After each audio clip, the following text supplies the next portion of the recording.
नमस्कार मित्रांनो, मी आहे शुभम. आज आपण बघणार आहोत की अनित्यबोध म्हणजे नेमकं काय? तर आपल्या सभोवतालचे जग जर आपण पाहिले, तर एक गोष्ट आपल्याला जाणवते, ती म्हणजे बदल. निसर्गातील प्रत्येक कण हा प्रत्येक क्षणाक्षणाला बदलत असतो. आज आपण ज्याला स्थिर म्हणतो, ते सूक्ष्म स्तरावर बघितले तर अत्यंत वेगाने बदलत असते. भगवान बुद्ध, भगवान महावीर, स्वामी विवेकानंद या महान व्यक्तींनी मानवी दुःखाचे मूळ शोधताना ते सर्व एका सत्यावर येऊन पोचले. ते म्हणजे अनित्यबोध. आजच्या धावपळीच्या, तणावपूर्ण, स्पर्धेच्या युगात आपल्याला मानसिक शांततेची खूप गरज असते. आपण बाहेरून कितीही समाधानी दिसत असलो, कितीही आपली लाईफस्टाईल चांगली असली, तरी आपण आतमधून अस्वस्थ असतो, बैचेन असतो. मनात काही ना काही उलथापालथ चालू असते. मन शांत नसते. याचे मुख्य कारण म्हणजे आपण अनित्य गोष्टींना नित्य समजून त्यांना पकडून ठेवण्याचा प्रयत्न करतो. म्हणजेच ज्या गोष्टी नष्ट होणाऱ्या आहेत त्यांना पकडून ठेवण्याचा प्रयत्न करतो.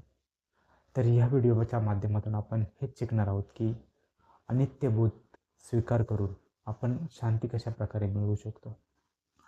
पहिलं तर अनित्यबोध म्हणजे नेमकं काय ते समजून घ्या. पाली भाषेत याला अनिच्च असे म्हटलं जातं.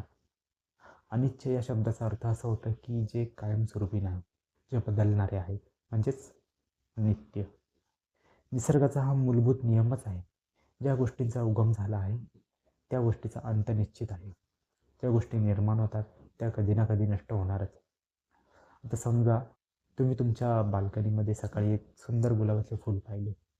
त्या फुलाचा सुगंध, त्याचा टवटवीतपणा पाहिला, तुम्हाला खूप आनंद झाला. पण दुसऱ्या दिवशी तुम्ही तिथे गेलात तर तुम्हाला ते फूल तसेच दिसेल का? नाही. ते फूल कोमेजलेले असेल, थोडा सुगंध कमी झालेला असेल, त्याचा जो टवटवीतपणा आहे तो निघून गेलेला असेल. आता फूल तेच आहे, पण त्याचं स्वरूप बदललेलं आहे.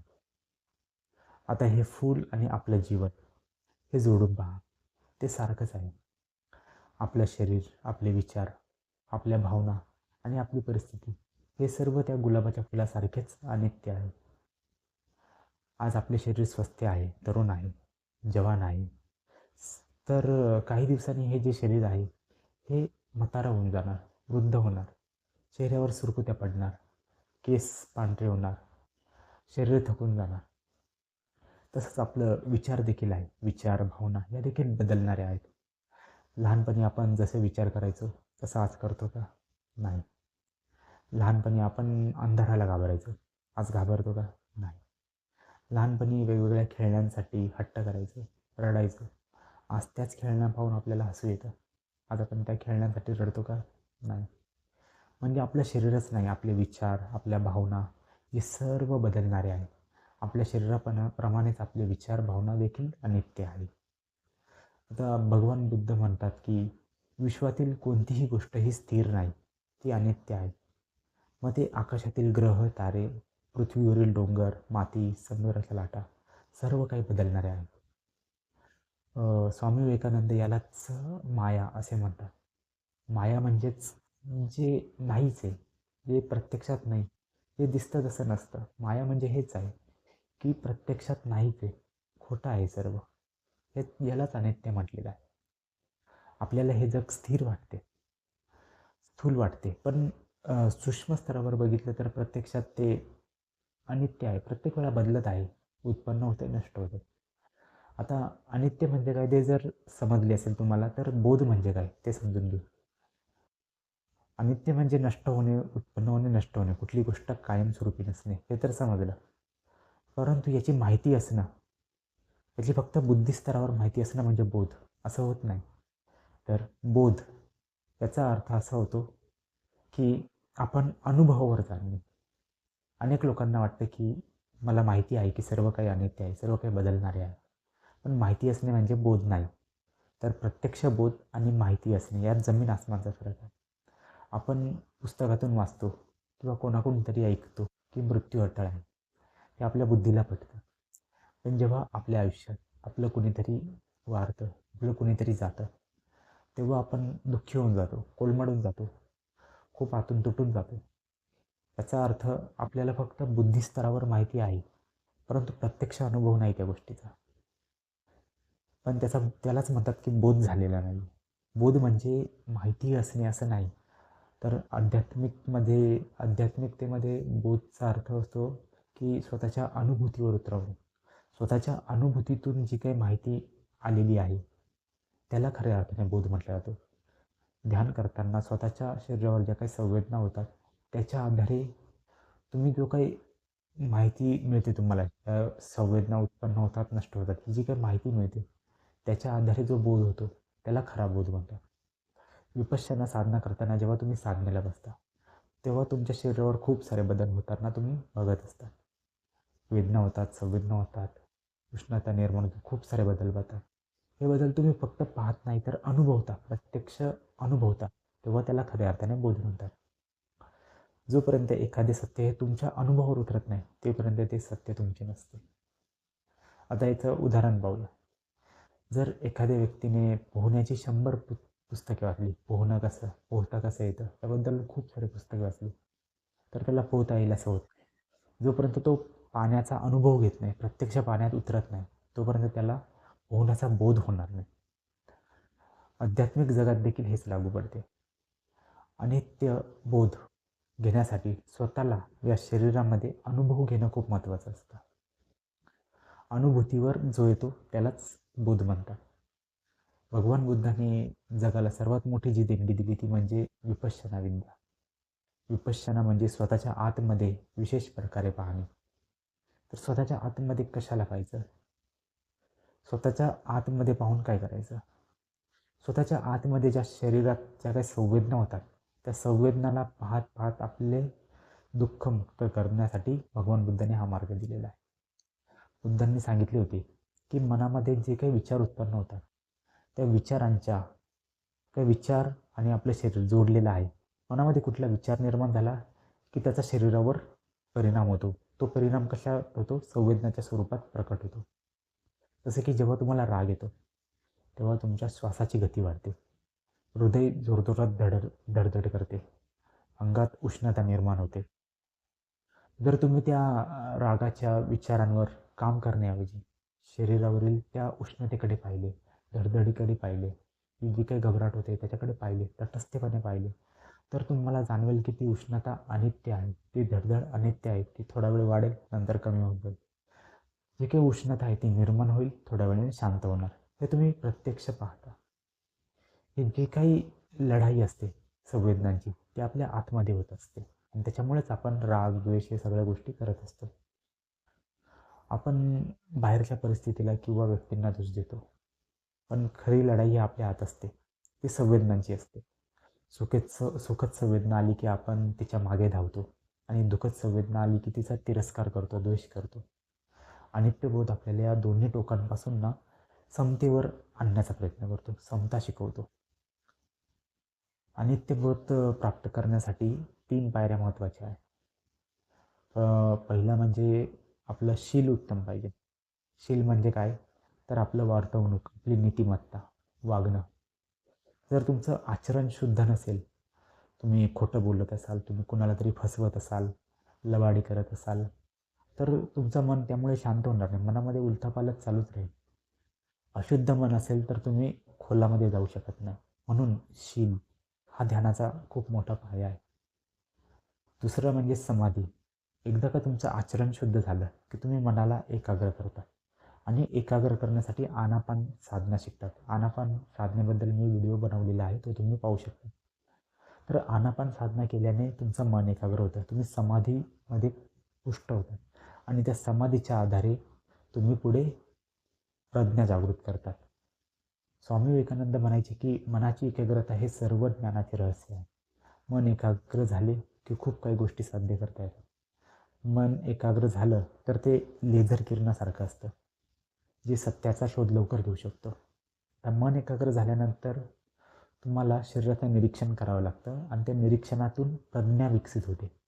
एकदा का आनापान साधना करून मन एकाग्र झालं तर तुम्ही डोक्यापासून पायापर्यंत शरीराचं निरीक्षण करता. प्रत्येक भागात काय काय संवेदना होतात तटस्थपणे पाहता. कुठे काय होतं ते फक्त तटस्थपणे अनुभवता. त्या संवेदनाकडे अनित्य भावने पाहता, अनित्य भावने, नष्ट होणारे आहे या भावनेने पाहता. आणि हीच भावना प्रज्ञा जागृत करते आणि ही प्रज्ञाच तुम्हाला दुःखातून मुक्त करण्याचा मार्ग आहे. आता अनित्य भावनेला समजून घेण्यासाठी काही वैज्ञानिक आणि आध्यात्मिक उदाहरणं पाहूया. जसं विपश्यनाचार्य गोयंका गुरुजी नदीचं उदाहरण द्यायचे. जेव्हा तुम्ही नदीत पाय टाकता तेव्हा ती नदी जेव्हा तुम्ही नदीत पाय टाकता तेव्हा ती नदी तीच नसते. जेव्हा पाय टाकल्यावर नदी बदलून जाते. तुम्ही ज्या नदीत पाय टाकला होता त्यावेळी ती वेगळी नदी होती आणि पाय टाकल्यानंतर वेगळी नदी असते, कारण पाणी सतत वाहत राहतं.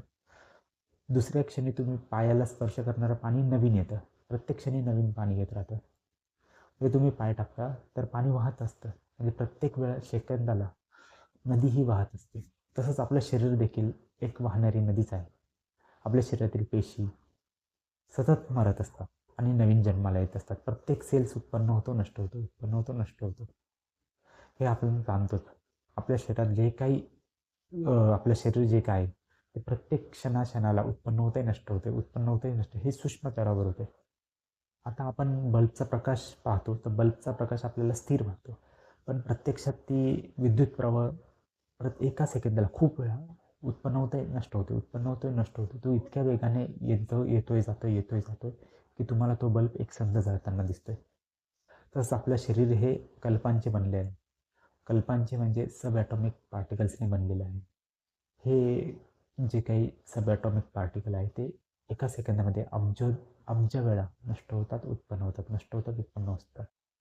साधक जेव्हा ध्यानामध्ये भंग अवस्थेला पोचतो तेव्हा त्याला स्वतःचे शरीर हे ॲटॉमिक जे काही ॲक्टिव्हिटीज होतात ते जाणवतात आणि त्यातून तो फक्त एक शरीर आपलं एक ज्या ॲटमचा पुंजका आहे, आपलं बुडबुडे आहे ते जाणवतं. आता ही जी अनित्यता आहे ही रोजच्या जीवनात कशी कामाला येते? तर आजच्या काळात आपण ताणतणावात जगत असतो. आता इथे अनित्यता कशी कामाला येते ते समजून घ्या. समजा ऑफिसमध्ये तुमच्या बॉसने तुम्हाला सर्वांसमोर ओरडले, तुम्हाला अपमानित वाटले, तर मनामध्ये एक अस्वस्थता निर्माण होते. अशा वेळी अनित्यबोध कसा वापरायचा? 2 मिनटं डोळे बंद करा, शांत बसा. त्या जो काही शब्द तुमच्या कानावर पडले त्या शब्दामुळे तुमच्या मनात, तुमच्या छातीत, तुमच्या हृदयात, तुमच्या श्वासोच्छ्वासात काही बदल झाले का ते पहा. ते बदल काय काय झाले ते अनुभवा आणि ते जे काही बदल झालेले आहे ते बदलांकडे पाहून म्हणा की ह्या ज्या काही बदल झालेले आहे शरीरात हे अनित्य आहे. काही वेळापूर्वी नव्हते, ते जे काही शब्द कानावर पडले त्यामुळे ते बदल झाले आणि काही वेळाने हे बदल निघून जातील. आता धडधड होती, उष्णता निर्माण झाली, ती थोडा वेळ राहील परंतु काही वेळाने नष्ट होऊन जाईल. हे स्वतःच्या मनाला समजावा. त्यामुळे तुमचा काही वेळाने राग हळूहळू कमी होऊन जाईल. जे काही बदल होत आहे शरीरामध्ये ते तटस्थपणे पहा.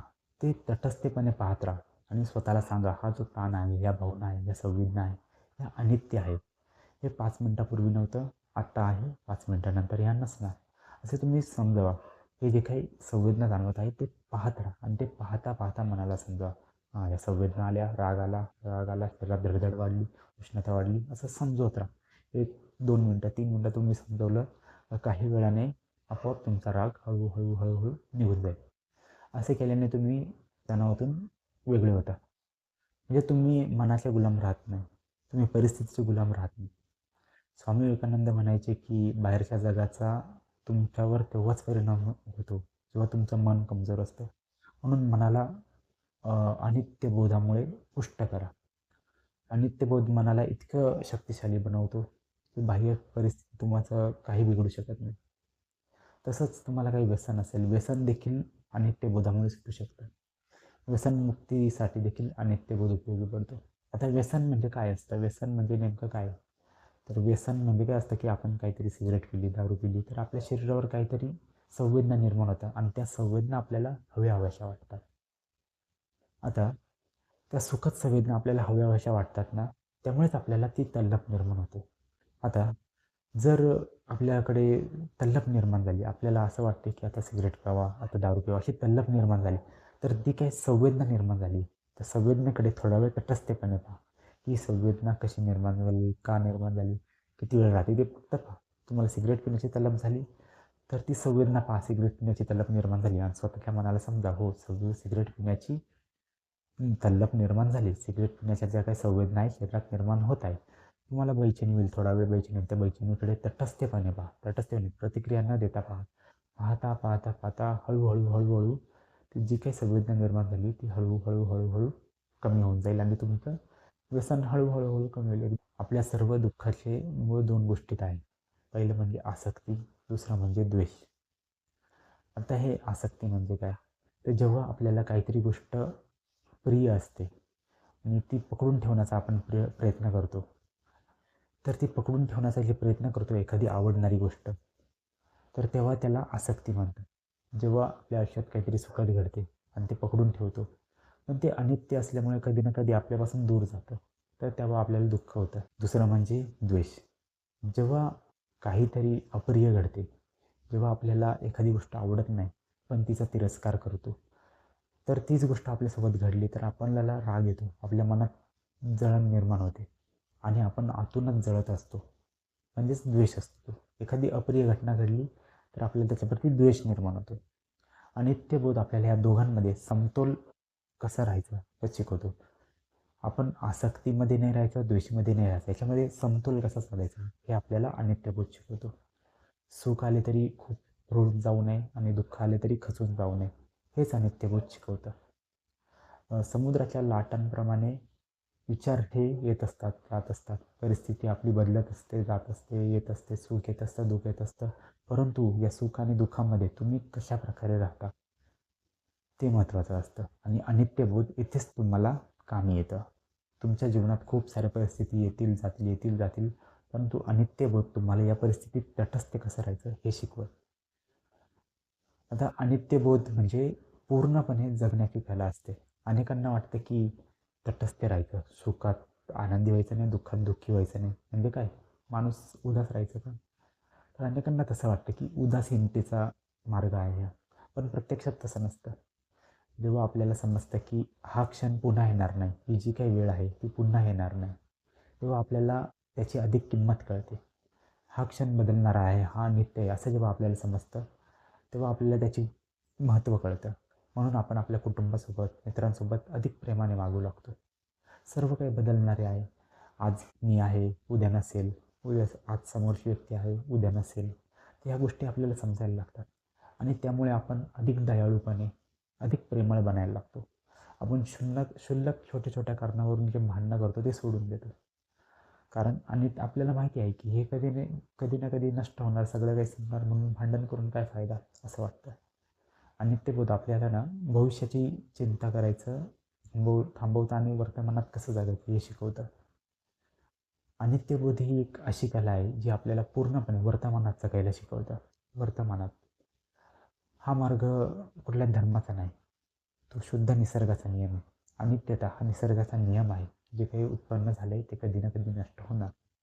जो कोणी या नियमाला समजून घेतो, त्याच्यानुसार वागतो, त्या नियमाला आदर करतो की अनित्य, सुखात खूप आनंदी व्हायचं नाही, दुःखात खूप दुःखी व्हायचं नाही, तटस्थ राहायचं, त्याचा जो काही अनुभव घेऊन प्रत्यक्षपणे तसा वागतो, तर त्याच्या जीवनात खऱ्या अर्थाने सुख निर्माण व्हायला लागतं. जो कोणी ह्या निसर्गाच्या नियमाला समजून घेतो, त्यानुसार आचरण करतो, तो निश्चितपणे दुःखातून मुक्त होतो आणि खरं खरं जे काही सुख असतं, खरं सुख, खरी शांती असते, त्याचा अनुभव घेऊ शकतो. ज्याप्रमाणे एखादा पक्षी फांदीवर बसतो, तेव्हा त्याला फांदी तुटण्याची भीती नसते, कारण त्याला स्वतःच्या पंखांवर विश्वास असतो. तसंच अनित्यबोध आपल्या मनाला तेच पंख देण्याचं काम करतं. आपल्या जीवनात परिस्थिती कितीही नाजूक असली, कशीही असली, तरी आपल्या मनाचे जे पंख आहेत ते आपल्याला त्या परिस्थितीमध्ये स्थिर ठेवतात. जीवनातील प्रत्येक संवेदनेकडे, प्रत्येक विचाराकडे अनिच्छा भावनेने पाहायला सुरुवात केली तर आपलं जीवन सुखमय होतं. आपण ही सुरुवात करू शकता, छोट्या छोट्या गोष्टीतून करू शकता. छोट्या छोट्या गोष्टी, जसं मी तुम्हाला बॉसचं उदाहरण दिलं, बॉसने तुम्हाला काही बोललं तर तुम्ही स्वतःकडे पहा, काय काय संवेदना निर्माण होतात त्या पहा. त्यामुळे तुम्हाला जाणवेल की हां, आपल्या मनात जे काही संवेदना निर्माण होतात त्याला आपण रिॲक्ट करतो, त्याच्यामुळे हे जे काही दुःख आहे ते आहे. जर तुम्ही या भावनेकडे, या संवेदनेकडे अनिच्छा भावनेने पाहायला सुरुवात केली तर तुमच्या जीवनात सुख, शांती, समाधान या गोष्टी निर्माण व्हायला लागतील आणि तुम्ही दुःखमुक्तीकडे जा.